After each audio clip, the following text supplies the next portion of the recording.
Caso le damos la bienvenida, sí, al ciclo de filosofía y política. Miren si habrá gente porfiada, sí, que sigue metiendo filosofía y política en la radio, sí, animarse.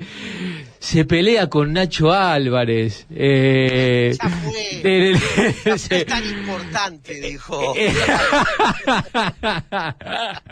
Usted fue un adelantado igual, ¿no? Sí. Uno de los primeros cascoteados. Exactamente. Ahí está en boca de un tal Darwin Desbocati también. Sí, me pegaron. Y él... Y hace su columna de filosofía y política, y mete, y hace pensar en filosofía y política. Una locura. Bueno, si ayuda, como dice... Le damos la bienvenida, sí, a Nelson Villarreal. Nelson, ¿qué tal? ¿Cómo va? Muy buenas tardes. Andrés Correa te saluda. Un placer, culminando el año junto con ustedes en vivo y con la audiencia que sigue este programa, esta gran radio. Un placer realmente, y también los rebotes que hay de lo que vamos construyendo, discutiendo, analizando, problematizando, ¿no? Así que bueno, saludar también a la audiencia. Ahí está. Y bueno, como era un programa ahí de cierre del año 2024, te la voy a complicar. No, vos siempre lo mismo. Sí, nada de brindis. No va a ser fácil. Nada, claro. ¿Quién dijo que iba a ser fácil? No. No le creas a los periodistas, me dijeron a mí. No. Te la voy a complicar. Vamos a seguir invitando a seguir pensando, a pesar de que sea fin de diciembre, ¿no? Y que estemos ahí con tratando de brindar. El tema venimos planteando ahí, tenés ahí esa tosudez de plantear esto de las democracias desafiadas, sí, y bueno, distintas charlas, distintos abordajes para justamente hacer estos planteos. Ahí en la reunión de preproducción me mostrabas un libro que se preguntaba ¿democracia muerta? Un libro de Juan Pablo Luna que hace referencia a Chile, América Latina y el modelo estallado. Y pensaba en esto de la asunción de un nuevo gobierno en Uruguay, del Frente Amplio.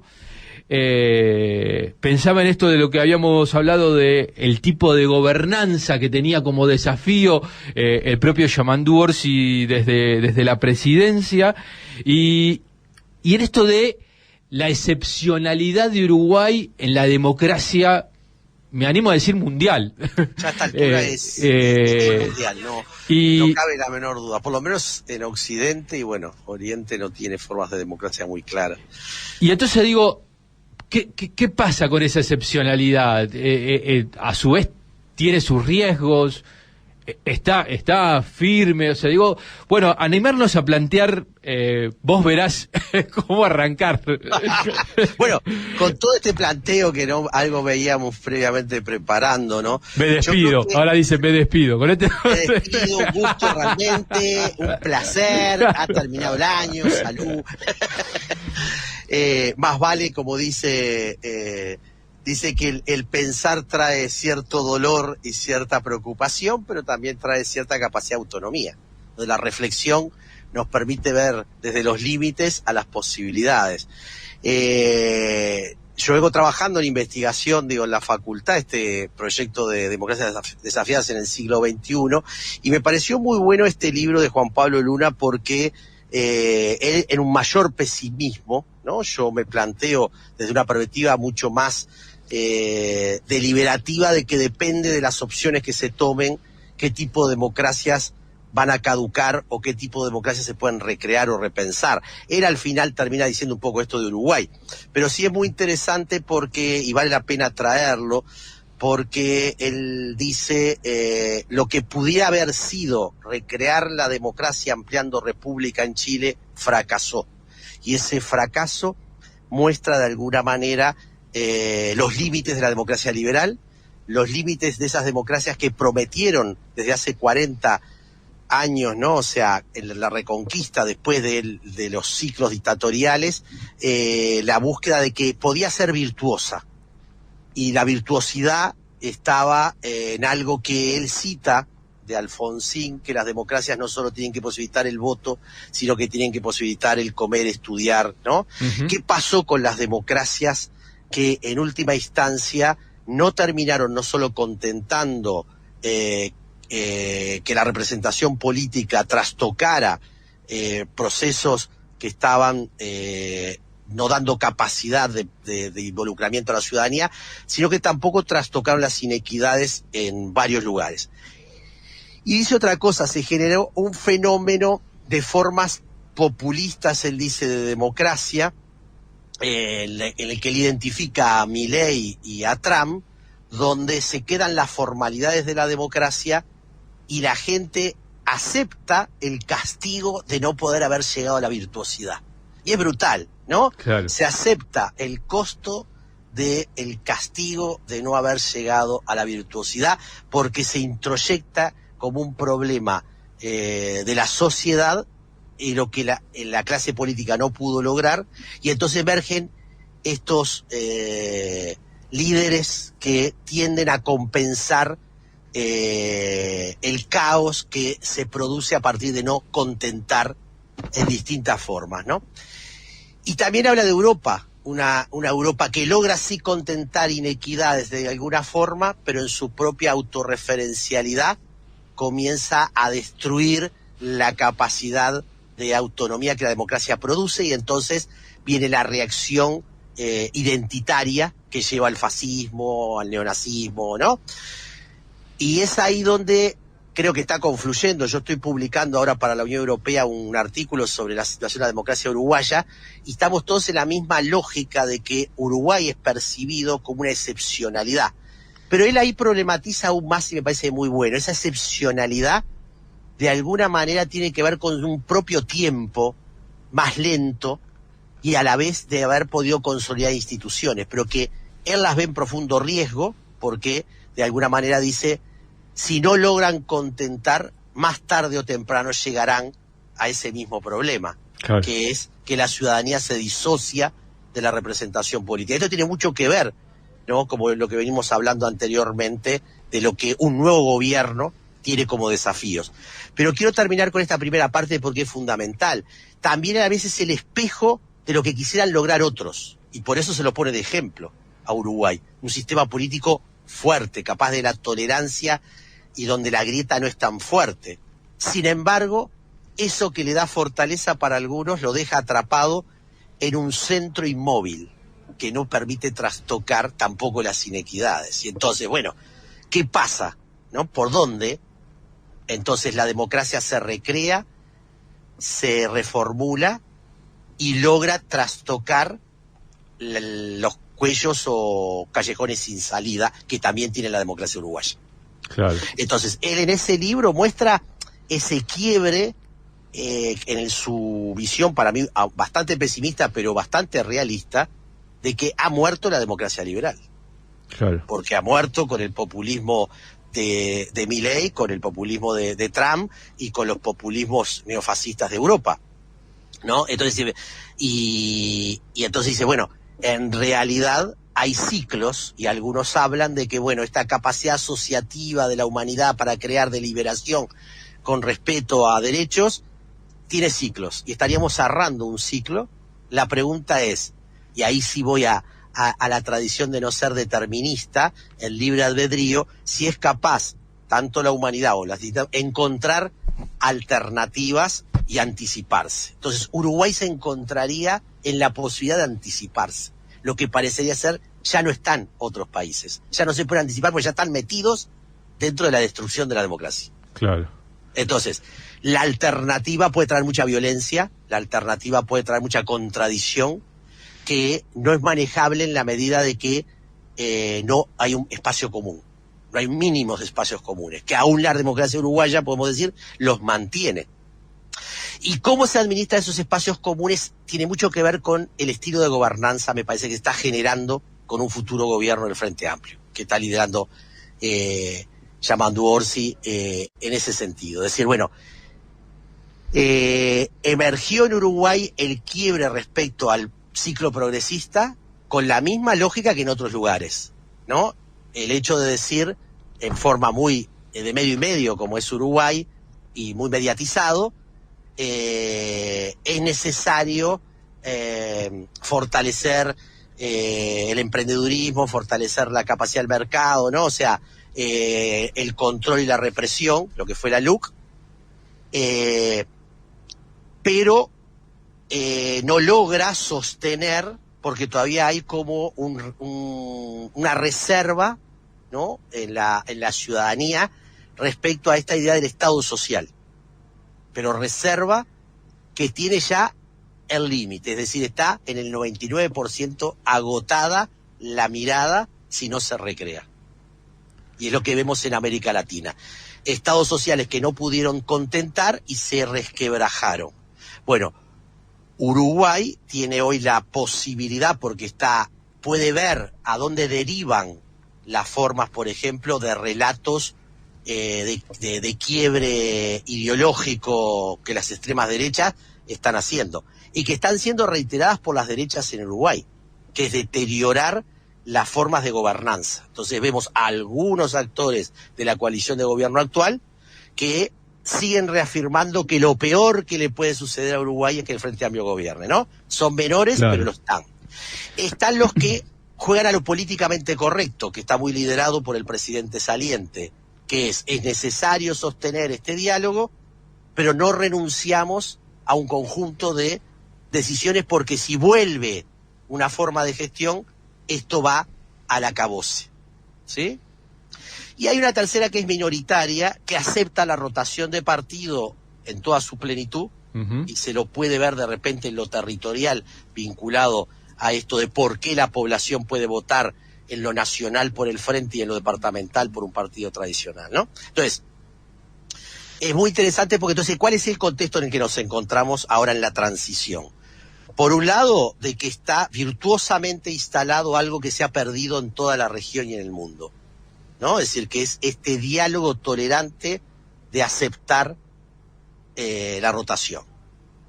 Pero a la vez quedan explícitas o implícitas las distintas zangadillas que se pueden hacer, y lo estamos viendo respecto a el tema ambiental, el tema del agua, claro, el tema del tipo de inversiones, cómo se deja empeñado al país, ¿no? Escuchaba a Taján el otro día, ¿no? Porque escucho a veces a la radio a ustedes ahí, que decían, y notoriamente, ¿no? Hasta octubre parecía que el mundo, que Uruguay estaba totalmente bien, y a partir de ahora está totalmente endeudado, la inflación, ¿no? Es decir, todas las condiciones, bueno, perfecto. En realidad, entonces, el modelo estructural parecería ser que tiene América Latina y que hay a nivel de la crisis de las democracias, estaría condicionando también a la democracia uruguaya. A la vez, el Frente Amplio logra tener un diferencial, y es que no solamente va a entender que tiene que crear una gobernanza que incluya en gran medida a ese tercer sector, digamos, que está de acuerdo en la rotación, sino los que políticamente correcto dicen que se acepta el proceso, para aislar a los que deterioran a la democracia y deterioran este vínculo político, digamos, ¿no? Pero esto acota las posibilidades de que puede incidir en esta forma de gobernanza los cambios. Claro. ¿Qué cambios van a haber en educación, en seguridad, en lo laboral, cuando se está diciendo que, bueno, en definitiva, hay modelos que son comunes, o instrumentos que son comunes, modelos que pueden ser distintos, pero la sutileza de esa diferencia permite la gobernanza, pero va generando en la ciudadanía que la expectativa comience a bajar, y en algunos casos puede generar distanciamiento. Sí, yo sabés lo que pensaba. Capaz que estoy muy analítico, pero me parece que... No, pero está bien, pero porque no sé si está bien lo que voy a decir. Dale, si es políticamente correcto. No, aparte por las comparaciones, pero pensaba, Uruguay va como un capítulo atrás de Argentina. O dos. En 2000, o dos o tres. En, 2000, en 2003, ¿sí?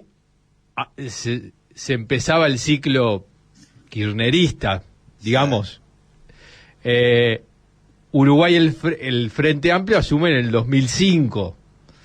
En eso, digamos, Argentina tuvo el impasse, ¿no? Tuvo los 12 años de gobierno del Frente para la Victoria, ¿no? Kirchnerismo, digamos, progresismo, campo nacional y popular. Tuvo el impasse de Macri y vino Alberto Fernández. Y hoy tenemos a Milei. O sea, no estoy comparando a Yamandú con Alberto Fernández, por favor, pero no, para nada. No, yo creo que es bueno desactivar esa comparación que se está haciendo por varias razones. Porque a diferencia de un Alberto Fernández que... pero Alberto Fernández, yo digo, hoy porque conocemos el resultado, ¿no? No, pero, obvio. No estoy hablando porque digo yo estoy hablando del ciclo 2019, o sea, cómo se transitó ese ciclo y digamos... Andrés, pero sí es importante lo que estás diciendo, que hay muchas cosas en común y otras que no lo son. Perdón que me meta, ¿no? Pero Oscar está hablando. Perdón, Nelson. Sí. Pero creo que la diferencia sustancial acá es la herramienta política que tiene el Uruguay, que es el Frente Amplio. Y las instituciones que son consistentes en relación a la ciudadanía y los servicios que se disociaron en Argentina. O sea, yo creo que hay diferencias en varios planos. Pero hay similitudes, quizás en esto, en el ciclo estructural, como tú decís, Andrés. Hubo un ciclo progresista, después vino una reacción de tipo liberal, después vino un gobierno de centro, o sea, que buscó equilibrar procesos, pero claro, la pandemia le jugó mucho más en contra que lo que le jugó acá a la derecha, se desestructuró muchas cosas que acá se pudieron sostener, y entonces ahí es donde comenzamos a ver que el instrumento, como dice ahí el compañero, es clave. Es decir, la fuerza política Frente Amplio no simplemente vuelve a gobernar. Cuando pierde, sale al territorio a ver por qué perdió. Si luego asumió todo eso, es toda una discusión interesante. Claro. Pero salió a preguntarle a la gente por qué cree que perdió. Yo que acompañé acá en Canelones, ¿no? O sea, a varios diputados y senadores, hablar desde el párroco al panadero, se salió a preguntar.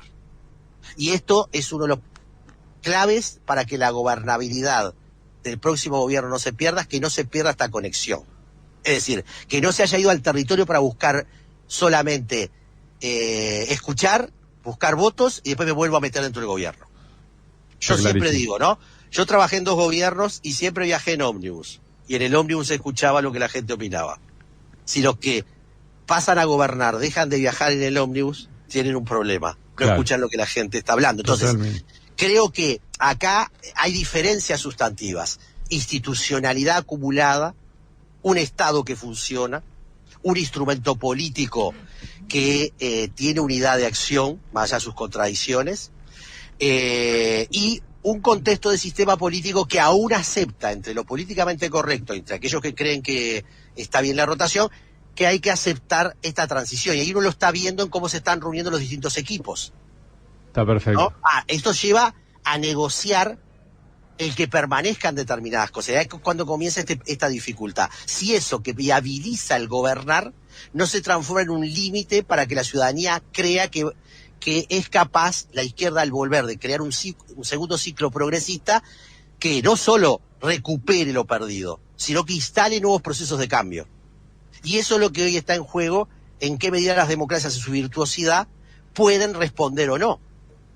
Y lo que queda claro es que hay muchos desafíos para la democracia uruguaya y al sistema político que va a volver lo vuelve a hegemonizar el Frente Amplio. Che, si es capaz, sí. Sí, ahí donde decís de los desafíos, y una de las cosas que hablamos, lo hablamos hoy en la reunión de preproducción, pero digo también en varias charlas me parece que lo hemos tenido, Nosotros desde este espacio decimos comunicación popular tendiendo puentes, ¿no? Y qué tan importante es este tendido de puentes entre los diferentes organizaciones de nuestro pueblo, de instituciones, ¿no? Digo, ahí qué tipo de desafíos ves. Bueno, ahí es clave que, por un lado, la fuerza política se mantenga en diálogo en el territorio y con la gente. Bienvenido, Roberto. Qué placer. Un hermano mayor, como decimos. A ver, que se sostenga la capacidad de diálogo con la gente en el territorio y con las instituciones y las organizaciones. Supuestamente el Frente Amplio dialogó con 2.000 organizaciones en el territorio. ¿Va a mantener este fluido diálogo? ¿Qué es lo que las organizaciones canalizan? ¿No? Yo que en esta etapa, para tomar 2 o 3 cosas, ¿no? El trabajo que hago con mujeres de asentamientos y la renta básica. ¿Cómo se mantiene ese diálogo en el territorio? O lo que hemos logrado con Obsur vinculando a la Iglesia Católica para apoyar la memoria, ¿sí? Y la búsqueda de desaparecidos. ¿Cómo se va a sostener esto de distintos puentes que distintas organizaciones crean comunidad y ser social? Porque lo que vemos es que la política dejó de crear ser social y comunidad muchas veces. Entonces, bueno, si quiere fortalecer política pública que cree comunidad, tiene que estar en gran relación con el territorio, con la gente. Pero volviendo a este análisis de cómo se está construyendo gobernabilidad, es decir, hay ministerios que parecería ser que van a fluir de manera muy ágil, porque hay no solo una articulación con movimientos sociales, ¿no? Uh-huh. Y con determinadas prácticas y acumulación institucional, y en otros casos hay contradicciones y conflictos que si no se sintetizan bien, ya no hay margen, y es lo que yo decía, claro. Ese 99% que ya está gastado. Nos queda un margen muy poco para que la gente diga, la educación o otros temas, digamos la seguridad, que son temas problemáticos, ¿sí?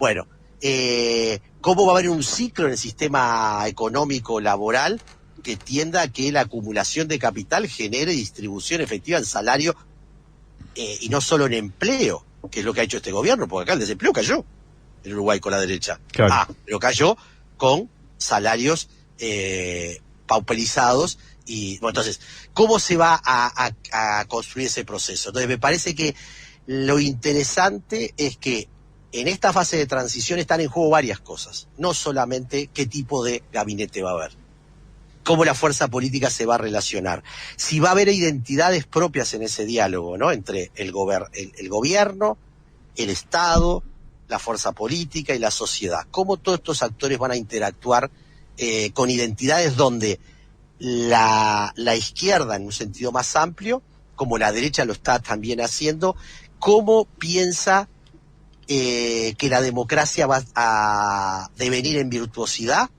o que va a quedar atrapada en callejones sin salida, donde ya sectores de la derecha dicen es inviable el Estado social porque es insostenible. Están diciendo de que necesitamos una democracia no social, ¿no? Es decir, bueno, ¿cómo vamos a hacer si se habla de crecimiento y distribución desde dónde y cómo? En un contexto global de mercados que se cierran, ¿no? Y acá quiero rápidamente traer la venida de Dilma Rousseff como presidenta del Banco de los BRICS, tiene la importancia de ofrecer fondos para infraestructura. Sin embargo, vemos al presidente que toma relativa distancia porque ya hay acuerdos con el BID, con la CAF, ¿sí? Que le dan sustentabilidad a ciertas inversiones, ¿no? Entonces, ¿qué es lo que se va a hacer en todos estos procesos? Los errores se van a pagar más caro de lo que se pagaron antes y los resultados van a tener mayores efectos que lo que tuvieron antes si se sabe manejar ese proceso. Y ahí me quedo. El pase para este cierre, y lo hacemos de alguna manera todo el equipo de Fogón en Fogón junto a Nelson Villarreal en este último programa del año 2024. Tenemos la enorme gratitud del equipo de Fogón en Fogón de saludar a una persona que nos trae, en este caso, que nos aporta la cultura, que nos hace ver más allá, que nos permite dimensionar en dónde estamos parados, nos ayuda a pensar y reflexionar el señor Roberto Sabán. Qué placer reencontrarnos acá con Roberto. Nelson, Nelson, la verdad que a mí me quedó, te lo pido ya como estímulo para la columna próxima, ¿no? Pero me quedó picando algo que dijiste y que me parece, nada, si ahora ya no da los tiempos, pero me gustaría si lo pudieras ampliar la próxima. Este vínculo entre el gobierno, el parlamento y el partido político. Yo entiendo que el único, o uno de los pocos, no solamente, creo que los únicos que tienen una permeabilidad con el territorio, me parece que son los comités de base. Entonces, ¿cómo se va a instrumentar ese mecanismo de esa opinión de la base, a la que todos podemos acceder a través de nuestro comité de base? ¿Cómo eso va a ser, qué vaso comunicante va a llevar esa propuesta o esa queja, ese estímulo a las direcciones de los distintos ministerios? ¿No? Es un poco la incógnita porque en campaña eran los candidatos, eran los propios protagonistas de la política, senadores y hoy ministros que hacían calle. ¿Qué va a pasar a partir de ahora, no? A partir del 1 de marzo, con esa permeabilidad entre pueblo y gobierno. Rápidamente, para dejar instalado y lo vamos a retomar. Ver que hay lógicas distintas en lo que puede ser la forma de participación política a través de los comités y su flujo en la estructura. Otra es la relación entre el gobierno y la ciudadanía, que no hace solo la fuerza política. Y la otra es el Parlamento, que tiene mayoría parlamentaria el frente en el Senado y no en diputados. Por tanto, hay lógicas distintas. Y esto sí es muy importante tenerlo claro. Una es la lógica de las expectativas de los integrantes de la fuerza política gobernante, otra es las expectativas de la ciudadanía. Y esto es un dilema para el que el presidente, ¿a quién va a responder? Y si vemos los distintos gobiernos progresistas, pero te lo dejo instalado para retomar en la próxima las implicancias de cada uno de esos factores. Yo no quisiera irme sin decir que hoy es el Día de los Santos Inocentes para la tradición católica, pero el impacto político, cultural, ideológico que adquiere en un momento de guerras tan brutales, de masacres y de genocidios, ¿no? Yo creo de que es muy importante tratar de pensar el impacto que está teniendo la tragedia que está viviendo no solo Medio Oriente, Ucrania, Siria y todo lo que está impactando la tragedia en América Latina con el narcotráfico y la violencia, porque me parece que demasiados inocentes están muriendo, ¿no? De distintas formas, ¿no? Y que creo que no podemos dejarlo pasar en este momento, y quisiera decirlo porque es muy importante. Sí, bien hecho. Bueno, Nelson, de verdad, el gusto enorme, sí, porque, no es solo una columna, sino que es justamente, es parte de este equipo de comunicación, fomentar esto que vos decís, o sea, no se traduce solamente en una aparición de 8 o 9 minutos en un audio, sino que, bueno, la idea es que esto, bueno, pueda ser, sirva para debatir, para pensar, no para estar de acuerdo, sino justamente Ojalá que vengan discusiones a partir de Exacto, o sea, y me parece que tiene que ver con eso la propuesta de que nosotros abrimos estos micrófonos para visibilizar estas cuestiones y que para nosotros siguen pareciendo importantes y abrir estos debates, y por lo tanto para nosotros sabés que es un lujo, sí, tenerte dentro del equipo de Fogón en Fogón, y bueno, las gracias, sí, porque pensar y decir, dedicarle los tiempos es un montón. Te vamos a renovar. Yo debo acotar, Andrés, que para este programa es otro año más de prestigio de tener como columnista a Nelson Villarreal Durán, que ha sido un infaltable semana a semana y que prestigia y pone muy muy en alto la profundidad y la seriedad de nuestro programa, ¿no? Pues yo les agradezco mucho porque la valoración, y bueno, si uno puede aportar, pero para mí este espacio también está jerarquizado, porque desde distintos lugares se escuchan distintos temas, así que muchas gracias. Y no quisiera olvidar tampoco en este 28 de diciembre a los inocentes que deja la violencia de la ausencia del Estado social, ¿no? Los que están hoy arrasados por la ausencia de servicios sociales. Bien, muchísimas gracias, feliz año y sigamos adelante. Y gracias, Roberto, por haberme insistido hace 5 años, y a Andrés, que lo he ido descubriendo en estos diálogos, un placer realmente.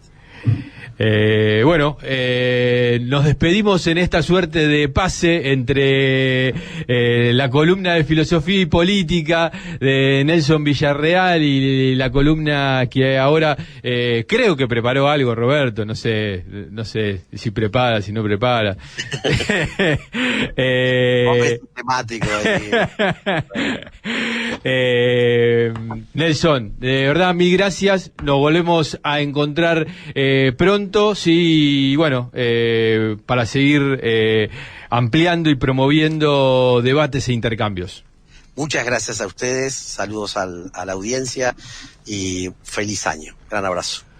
Nosotros ahora nos vamos a la tanda aquí en De Fogón en Fogón.